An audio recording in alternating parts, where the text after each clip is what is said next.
नमो तस्स भगवतो अरहतो सम्मा संबुद्धस्स। नमो तस्स भगवतो अरहतो सम्मा संबुद्धस्स। नमो तस्स भगवतो अरहतो सम्मा संबुद्धस्स। बुद्धं शरणं गच्छामि, धम्मं शरणं गच्छामि, संघं शरणं गच्छामि। द्वितीयंपि बुद्धं शरणं गच्छामि, द्वितीयंपि धम्मं शरणं गच्छामि, द्वितीयंपि संघं शरणं गच्छामि, तृतीयंपि बुद्धं शरणं गच्छामि, तृतीयंपि धम्मं शरणं गच्छामि, तृतीयंपि संघं शरणं गच्छामि। पाणातिपाता वेरमणि सिक्खापदं समादियामि। अदिन्नादाना वेरमणि सिक्खापदं समादियामि। कामेषु मिच्छाचारा वेरमणि सिक्खापदं समादियामि।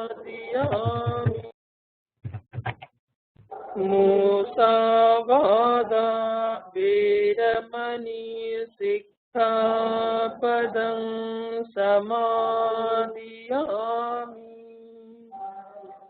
शूरामेरय मज्जपमादत्ताना वेरमणि सिक्खापदं समादियामि।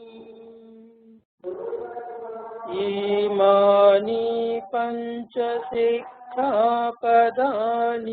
शीलेन सुगतिं यन्ति, शीलेन भोगसम्पदा, शीलेन निभृतिं यन्ति।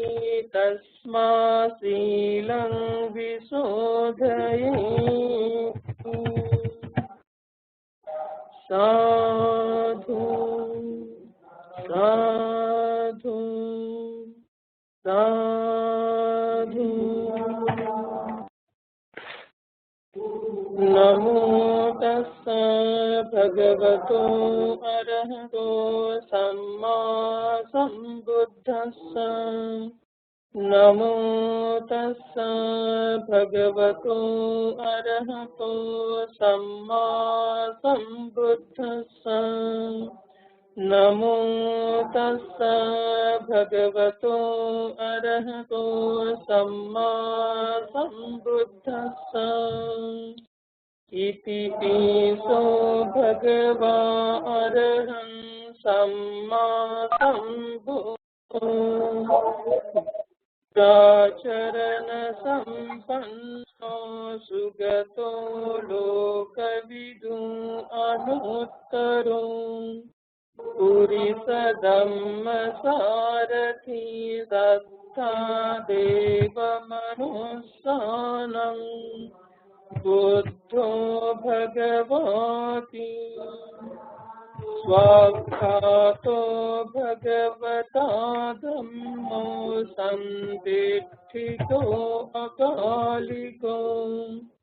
ये पस्सिको ओपनाइको पच्चतं वेदितं भो विඤ्योहीति।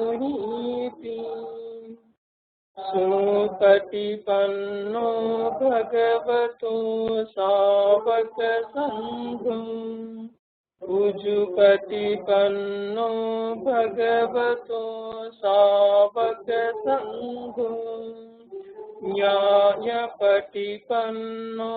भगवतो सावक संघो सामीचिपटिपन्नो भगवतो सावक संघो यदिदं चत्तारि पुरिसयुगानि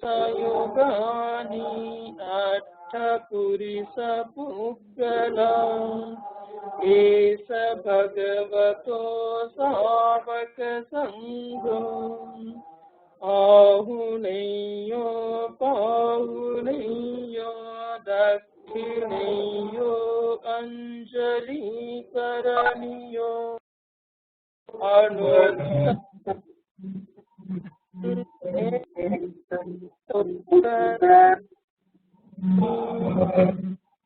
एतेन सत्यवच्चेन पातु त्वं रतनत्रयम् एतेन सत्यवच्चेन पातु त्वं रतनत्रयम् एतेन सत्यवच्चेन पातु त्वं रतनत्रयम्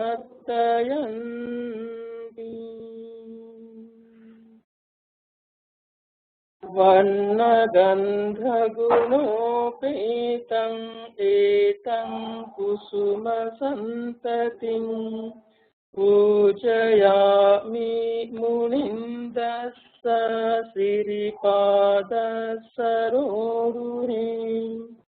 पूजे निबुन्धं कुसुमेन नेन पुण्येन मेत्तेन लभामि मोक्षम् मोक्षं मिलायति यथा इदं मे कायो तथा याति विनाशभावम् घनसारपदित्तेन दीपेन तमदंसिना तिलोकदीपं सम्बुद्धं पूजयामि तमोनुदम् सुगन्धिकाय वदनम् अनन्तगुणगन्धिना सुगन्धिनाहं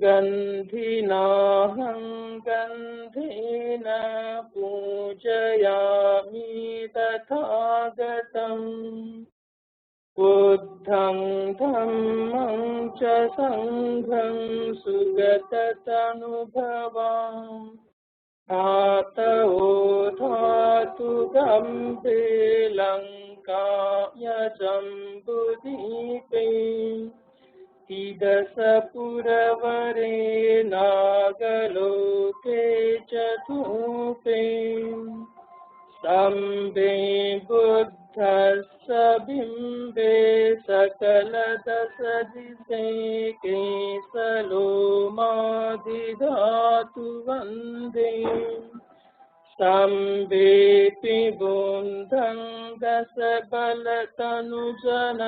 बोधिचेतियं नमामि वन्दामि चेतियं सम्बं सम्बताने सुपतिष्ठितं शारीरिकधातु महाबोधिं बुद्धरूपं सकलं सदाति एतेन सच्चवञ्चेन होतु ते जयमङ्गलम् एतेन सच्चवञ्चेन होतु ते जयमङ्गलम् एतेन सच्चवञ्चेन होतु ते जयमङ्गलम्।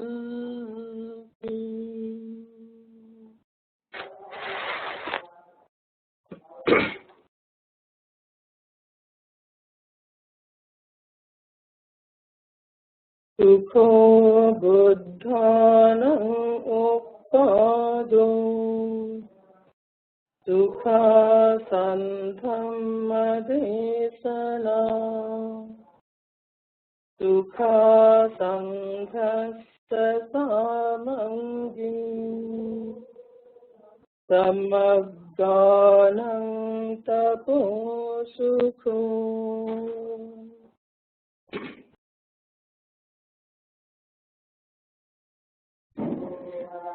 आप सभी Ambedkar association of north America के सभी कार्यकर्ताओं का मेरा सप्रेम जय भीम। आज के इस महत्वपूर्ण अवसर पर आप सभी के प्रति साधुवाद देना चाहता हूँ कि आप भारत से दूर विदेश में रहकर भी बाबा साहब जी के कार्य को वहाँ पर अमल में ला रहे हैं और मेरा यह भी सौभाग्य है कि आयुष्मान महेश जी वासनिक इनके माध्यम से आपके साथ कुछ बातें करने का अवसर प्राप्त हुआ है।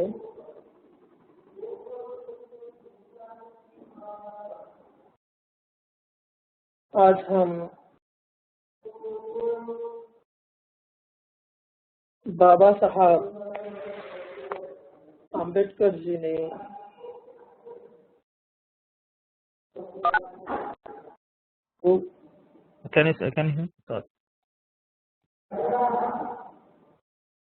वहाँ पे आवाज आ रहा है मेरा? हाँ बंदी जी, हमें आपका आवाज आ रहा है अच्छे से। ओके, मैं कंटिन्यू करता हूँ फिर। हाँ जरूर। तो आज हम बाबा साहब के धम्म क्रांति के बारे में कुछ बात रखना चाहते हैं और आप सभी को भी पता है कि किस स्थिति में बाबा साहब अम्बेडकर जी ने बुद्ध धम्म को अपनाया है और उसके बाद जो भारत के लोगों में विशेष करके जो अस्पृश्य लोग थे उनमें इस धम्म क्रांति के बाद किस प्रकार का परिवर्तन हुआ है, इसके बारे में भी हम कुछ बातें करेंगे।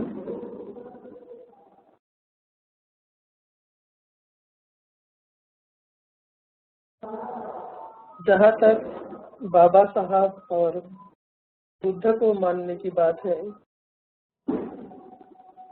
यह एक व्यक्तिगत प्रश्न है, क्योंकि भारत की सामाजिक व्यवस्था बहुत ही विषमताओं से भरी हुई है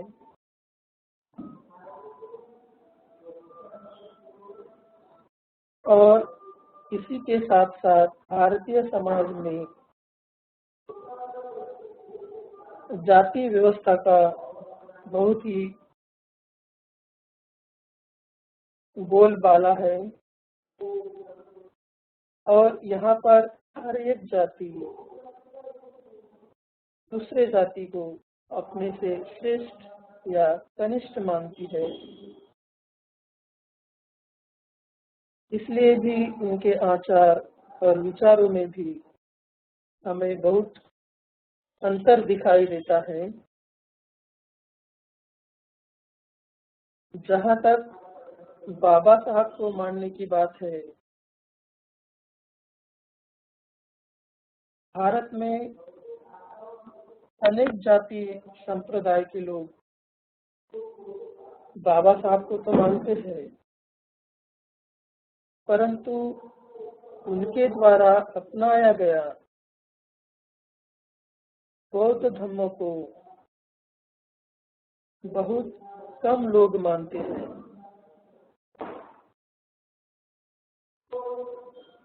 यह एक कटु सत्य है।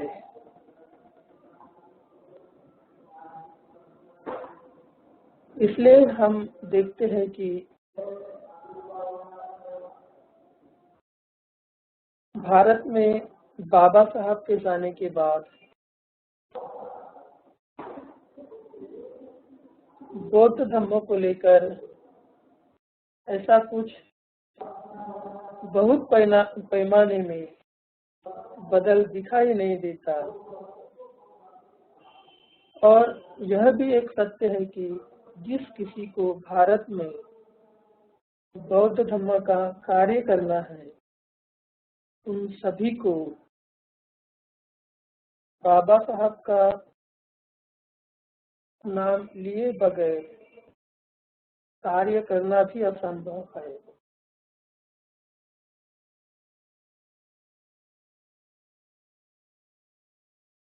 परंतु इसके बारे में गहराई से सोचा जाए तो सच्चाई कुछ अलग ही दिखाई देती है। जिन सामाजिक, आर्थिक, राजकीय परिस्थितियों में बाबा साहब ने बौद्ध धर्म को अपनाया, उस परिस्थिति की आप सभी को जानकारी है। इसलिए मैं उन सभी बातों को यहाँ नहीं दोहराऊंगा। बाबा साहब ने जब 14 अक्टूबर 1956 को पूज्य भदंत चंद्रमणि महास्थविर के द्वारा बौद्ध धर्म की दीक्षा ली, उसके तुरंत बाद उन्होंने स्वयं तैयार की हुई 22 प्रतिज्ञाओं का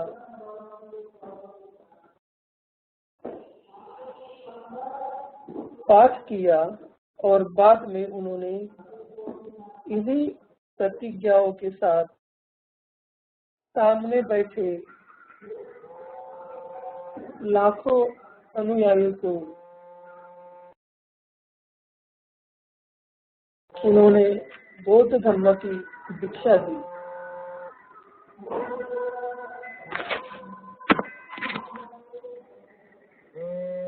और यह एक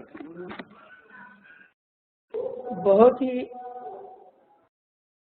अपने आप में क्रांतिकारी बदलाव था कि उपासक द्वारा दीक्षित किया जाना अपने आप में और बौद्ध धर्म में यह एक नई परंपरा का सूत्रधार था। और इस 22 प्रतिज्ञाओं में बाबा साहब ने जो बातें रखी थी,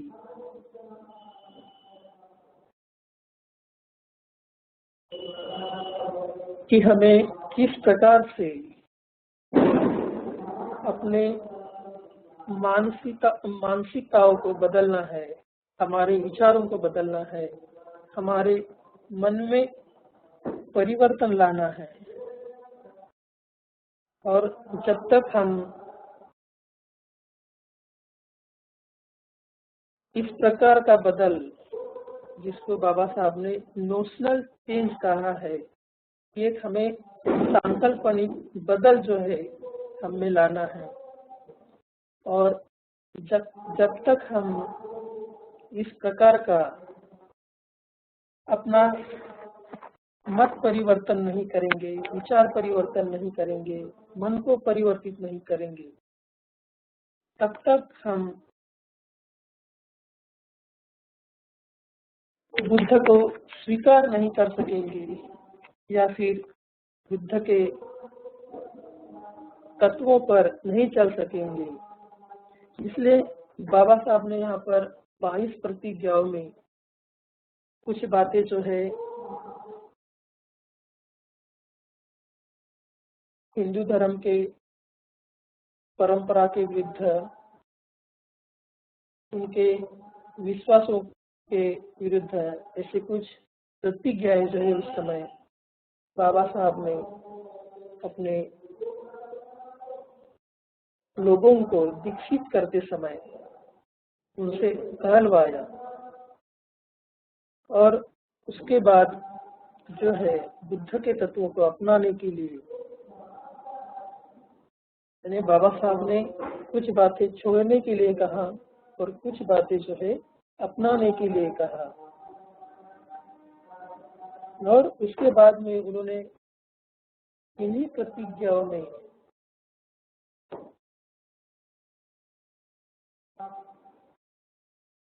बहुत ही महत्वपूर्ण बात रखी।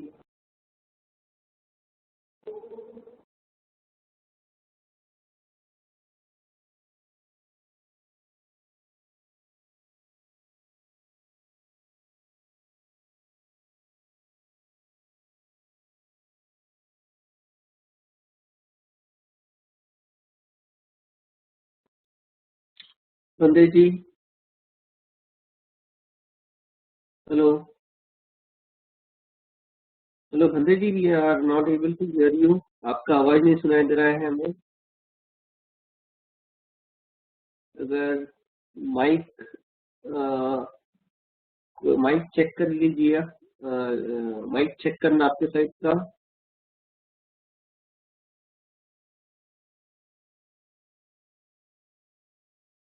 Mahesh, hello. Yes, I will call Bhante ji very soon.